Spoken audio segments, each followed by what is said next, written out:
খুব সহজেই বাড়িতে চন্দ্রকলার এই মিষ্টি আপনারা তৈরি করে নিতে পারেন। সামনেই পুজো, তাই এই রেসিপি একদম মিস করবেন না। কড়াইতে দুধ গরম হয়ে গেলে ওর মধ্যে দিন খোয়া ক্ষীর, তার সাথে পরিমাণ মতন খানিকটা চিনি দিন। যখন ফুটে উঠবে ওর মধ্যে দিয়ে দিন অল্প একটু এলাচের গুঁড়ো। অন্যদিকে আমরা একটা কড়াই বসিয়ে নেব।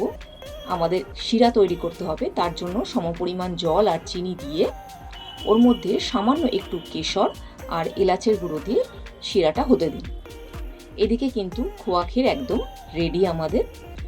এবার ময়দাটা মেখে নেবার পালা। সামান্য একটু নুন আর বেকিং পাউডার আর কিছুটা ঘি দিয়ে ভালো করে কিন্তু মেখে নিতে হবে। তারপরে খুব আস্তে আস্তে জল দিয়ে একটু শক্ত করে ময়দাটা একটু মেখে নিতে হবে।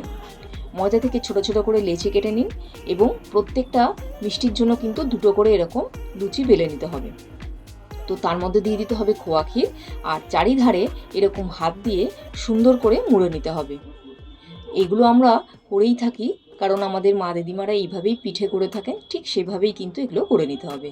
এই দেখুন, এবার তেল গরম করতে দিন, তার মধ্যে এগুলোকে একদম ডুবো তেলে ভেজে লাল লাল করে তুলে নিন। শিরা আমাদের রেডি, শিরার মধ্যে দিয়ে দিন। ব্যাস কিছুক্ষণ ভিজে উঠলেই কিন্তু এই অপূর্ব মিষ্টি একদম রেডি। ওপর থেকে নিজের ইচ্ছা অনুযায়ী ড্রাই ফ্রুটস দিয়ে পরিবেশন করুন।